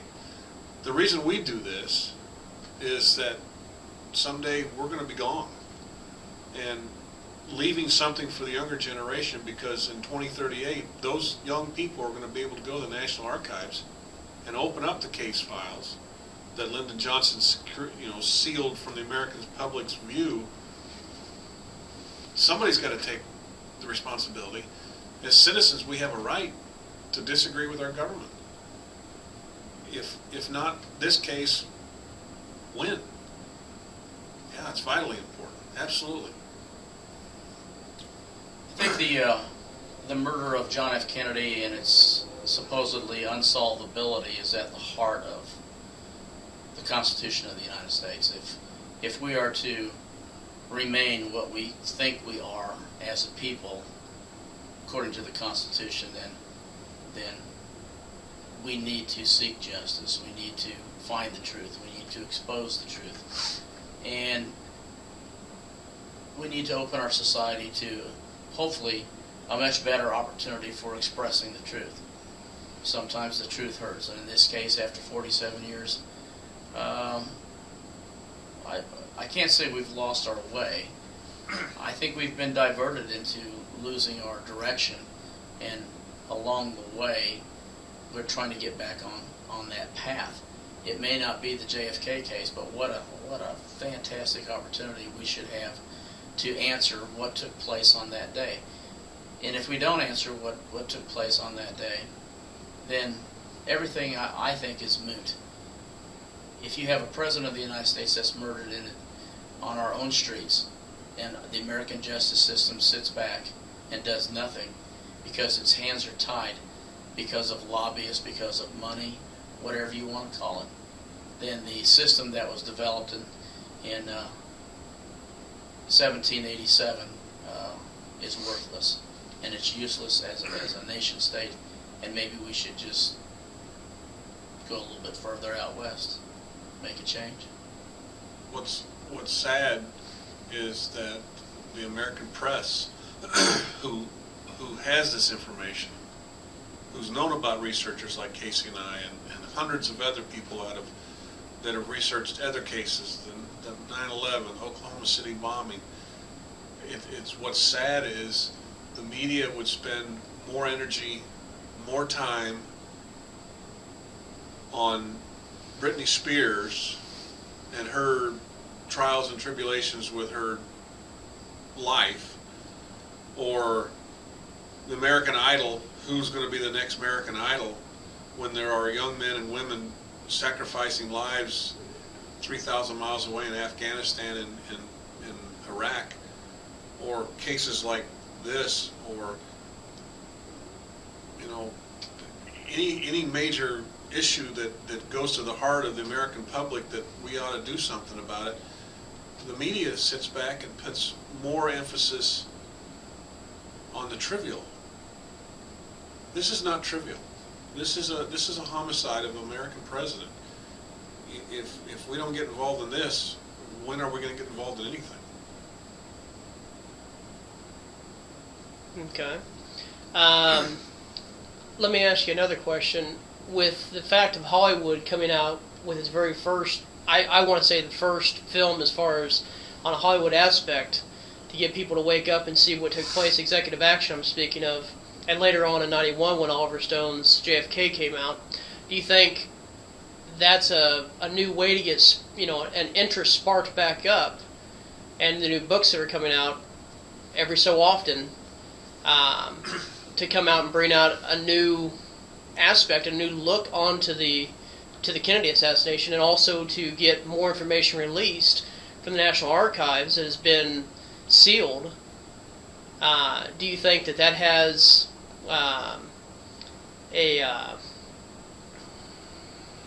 I think it gets the initial response of the American people.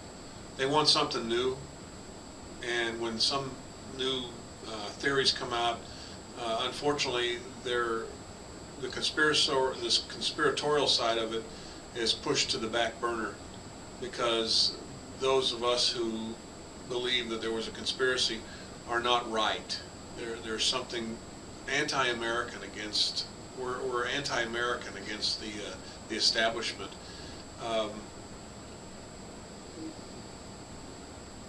It's brief. The new thing is brief because the media goes back and talks about Angelina Jolie and Brad Pitt's new child they have adopted from Taiwan. That is the 5 to 15 second spoon-fed information that the American public, that's all they want. They want a quick hit and get their freeze on and move on to the next project. Something like this, that's why I think over the years less and less people are involved in the case, because I think they just give up. They find it too tiresome. It's the same thing. You're saying the same thing that we've said 40 years ago, but what have we done about it? Nothing. Nobody in the media will help us. That's where we need to go, is the media. Unfortunately, the media is, again, sponsored by the big corporations, and we don't want to rock the boat. So we have to do it on our grassroots level. That's why we wrote the book. I mean, it's not a bestseller, but I think we did a pretty good job of putting information out there that a lot of people didn't know before. Maybe that stirred, maybe that spurred somebody's interest, one person's interest, enough that they would go out and do research. That's why we did it. Hollywood creates visions for us as the American public. I think Hollywood has done it justice, or has done some justice, to the Kennedy assassination. There are critics out there that said it's just Hollywood's make-believe. Americans are visual, and I think once they see what is out there and how Hollywood portrays the murder of JFK, gives the Americans a visual opportunity to see what may have happened through the eyes of Hollywood. And I know a lot of critics will say that the films that have been shown throughout the years are in the eyes of Hollywood. Well, they're using evidence that was in the Warren Commission documents. They're using evidence that eyewitness testimony relegates them to use, and for the most part, they're not abusing anything at all. They may be using artistic methodologies to bring out the assassination, but for the most part, if we didn't have people like Dalton Trumbo, like Oliver Stone, to at least present us with some of the facts out there, we probably wouldn't have the JFK Act. We wouldn't have the FOIA, the Freedom of Information Act, and then the questioning of what actually took place in all of the major investigations, asking whether or not our country back in 1947 gave the charters to the CIA to go out and commit murder. And when we finally find out that they actually did this, what did we do? We corralled the CIA and found out basically for the most part that there were 64 other agencies in the United States government that had the same capability. So we kind of let it run rogue, run wild. We've created a government within a government, and I don't know how we're going to get out of it, because the powers that be takes people like Brian and myself and makes us as dupes. We're the guilty because we're questioning the veracity of anything that is put out on any government level. Well, the truth is out there, and it's in the eye of the beholder, and it's in the eye of the people who really want to find out the truth. They just have to read, and if they start reading what we have read, there's no doubt. There's no doubt in our mind that they will question everything that our government stands for, why it stands for, and at the heart of it is the murder of JFK. I like to tell people that when we talk about friends friends know that we've written a book and I've researched the Kennedy assassination for a long time. They ask me, well, what makes you think that everything is a conspiracy? And I try not to explain that anymore. I don't even go there because they're not ready for that. But I leave them with this thought: in about 2 or 3 years, you're going to feel awful silly knowing what I know now than you were 2 years behind. All you have to do is read for yourself, because it's not going to be just dropped in your lap and said, this is a conspiracy. Everything is a conspiracy. It doesn't just happen. Things are done for a specific reason. The murder of President Kennedy was done for a specific reason.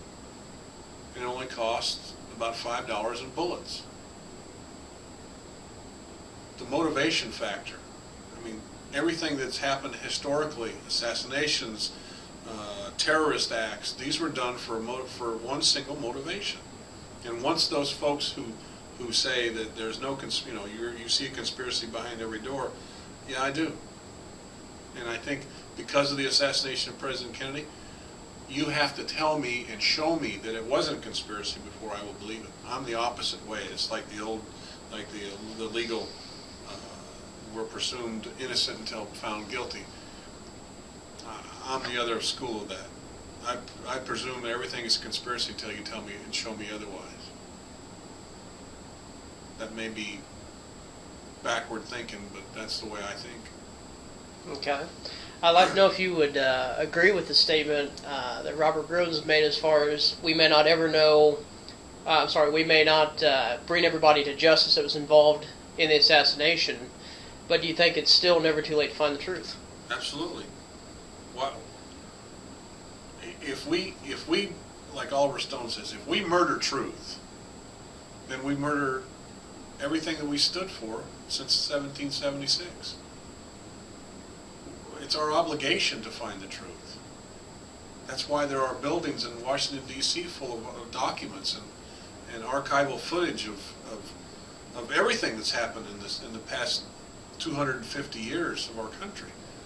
It's just a matter of people getting off their couches, turning off their televisions, and reading a book, or going to a symposium, or going to a library and listening to lectures, or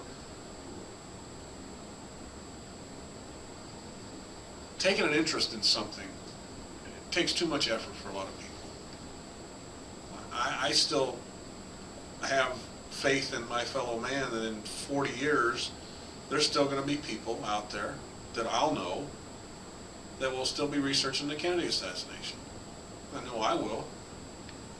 I'm not going anywhere.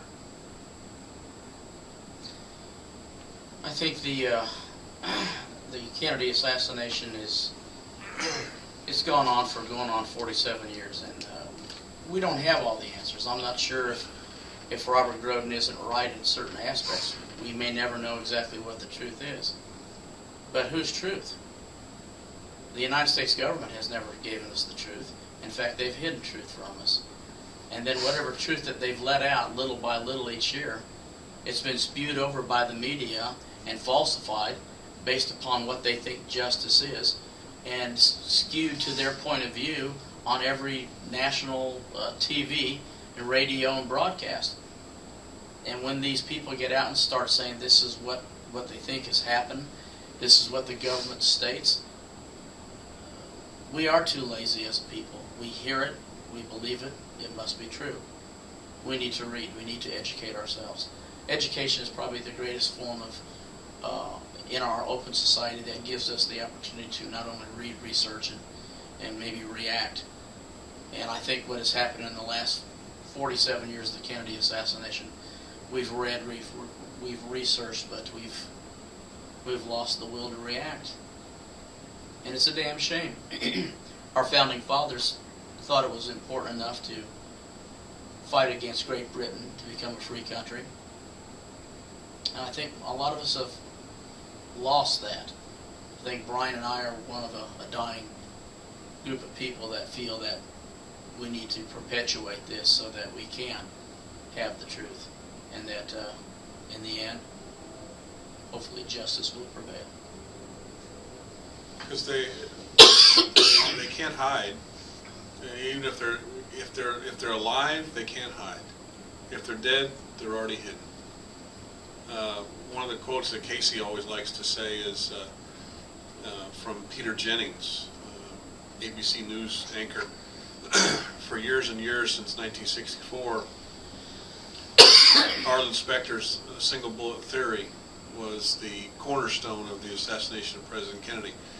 And several years ago, was it 10 years ago, there was a program on where Peter Jennings and Gerald Posner were sitting in front of a television monitor, and they were replaying the assassination sequence on the Zapruder film. And Peter Jennings, just without hesitation, without prompting, said that, well, Mr. Posner, it appears that you've proven that the single bullet theory is no longer a theory, it's a single bullet fact. Of course, Mr. Jennings is not under oath and is not technically advanced to come out and say that. He has no background in criminal investigation.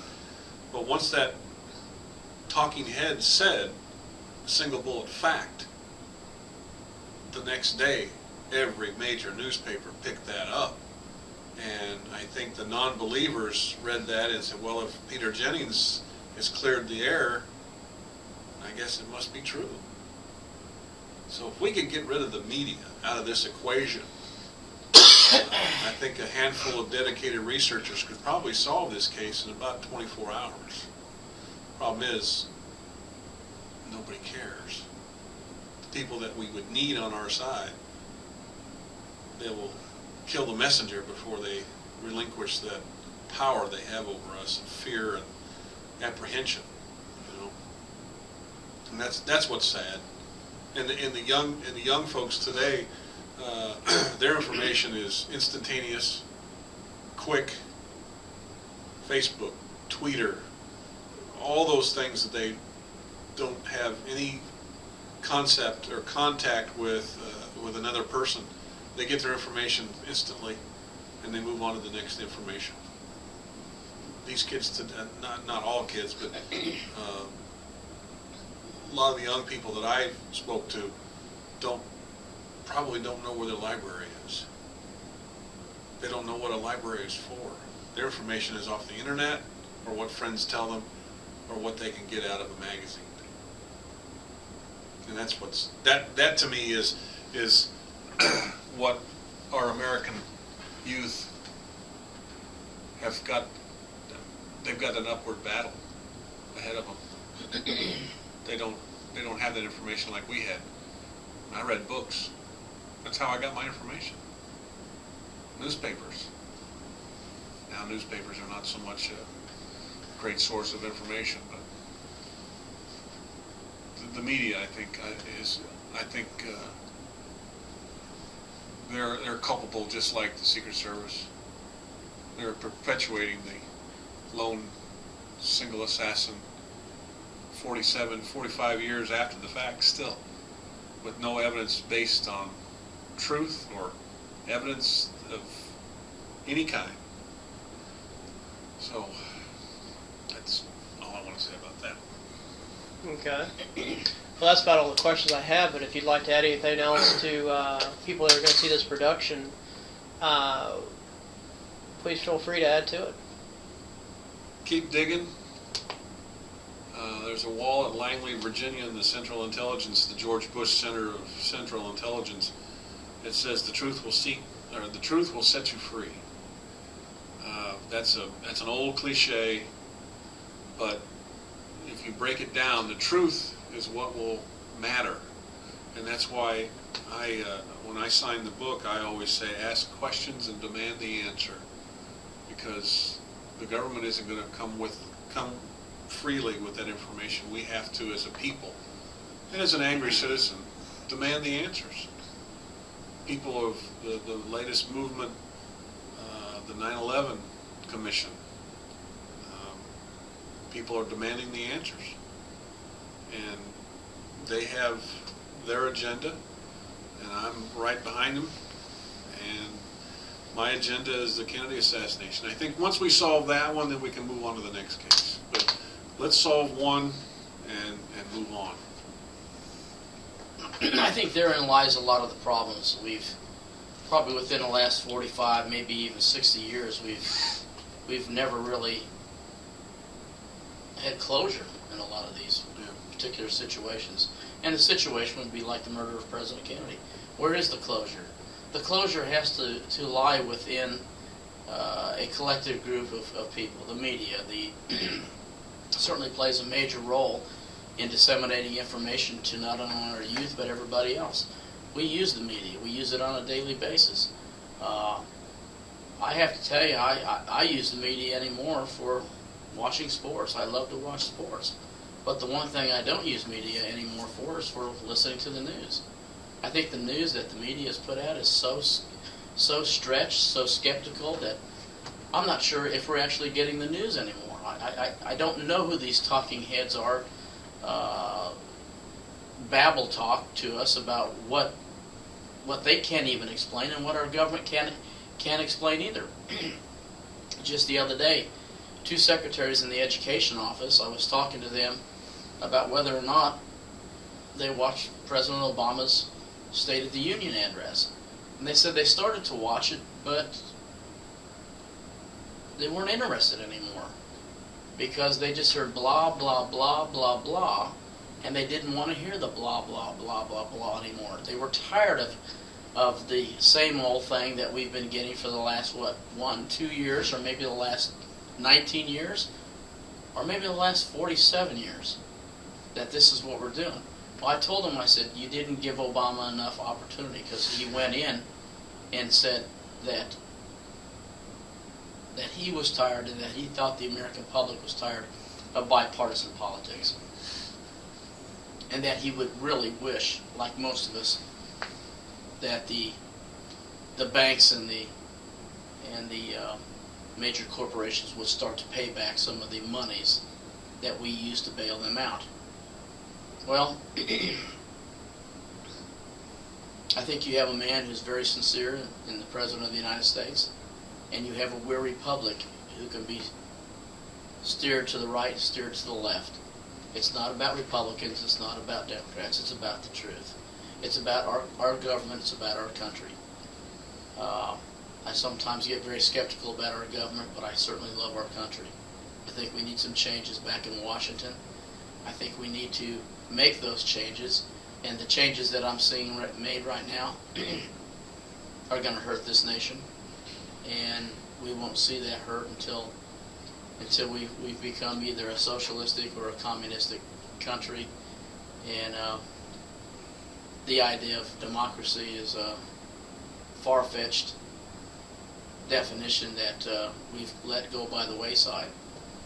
Every year I have my students try to define what democracy is, and they have a rough time trying to define what freedom is versus equality. But democracy is, they see the United States forcing that upon every nation state in the world that we can't because we can. That's not democracy. That's capitalism. Well, it's like the Japanese. It's or even better yet, it's a colonial empire. We forced upon every nation state that we've taken over, and we've told them that this is democracy. This is at work, and you will have democracy. We need to get straight somehow. I'm not sure how we're going to do that. But we certainly want to profess the truth, and we want to keep searching for the truth. If you can't answer the truth in the murder of President Kennedy, you got to start somewhere. And if you don't start there, I'm not sure where you can start. But we have to start somewhere. And 47 years later, it's not too late.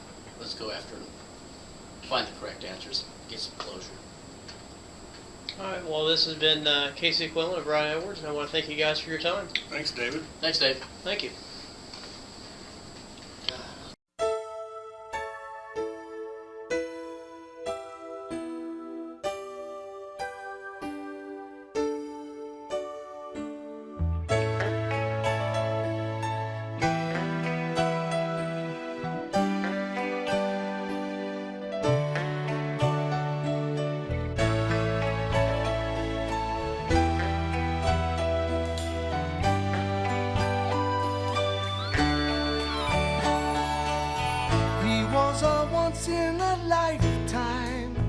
So many hopes and dreams awakened with him. He had charisma and such a bright mind, a beacon we thought would never dim. But his brilliant flame much too soon was snuffed out by vicious and cold-hearted souls. A great future was denied, our nation cried, and our innocence was lost along with his goals. A man we believed in, our hope and our light. His words still ring out and feed our passion for right. His strength and conviction keep us seeking his dream. A newborn is born, that hope will reign supreme. While dreams are still alive, his legend without end. The torch has been passed to light the fire once again. For truth and justice we'll seek, then he'll rise in peace. For in the final analysis, our most basic common link is that we all inhabit this small planet. We all breathe the same air. We all cherish our children's future, and we are all mortal. We were lucky to have known him. He had the gift to make you know that he cared. He was one for the ages, a profile in courage, whose elegance and grace were revered.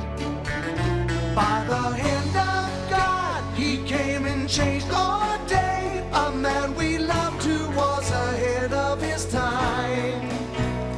By the hand of man, he was taken away, but his dream and his light will forever shine. A man we believed in, our hope and our light. His words still ring out and feed our passion for right. His strength and convictions keep alive his legacy. His dream we carry on for freedom and equality. He was here a brief moment, but the memories last.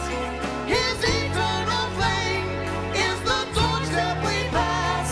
For truth and justice our quest, then in peace he'll rise.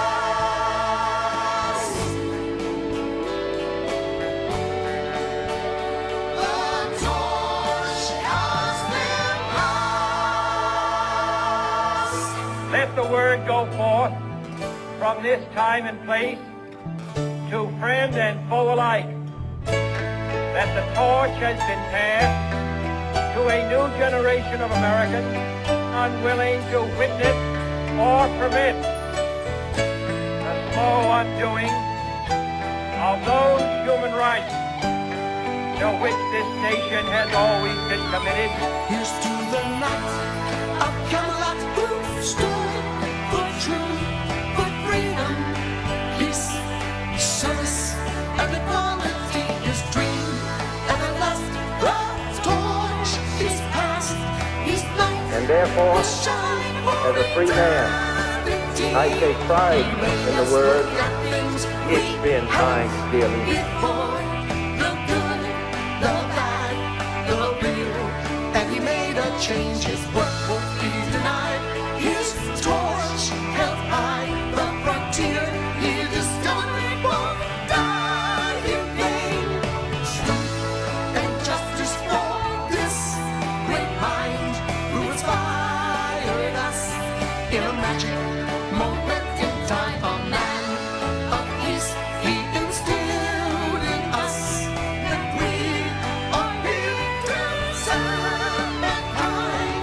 Let's forget what he's done and protect his history, and let the dream of his words that changed us individually as not what your country can do. Ask not what your country can do for you. Ask what you can do for your country.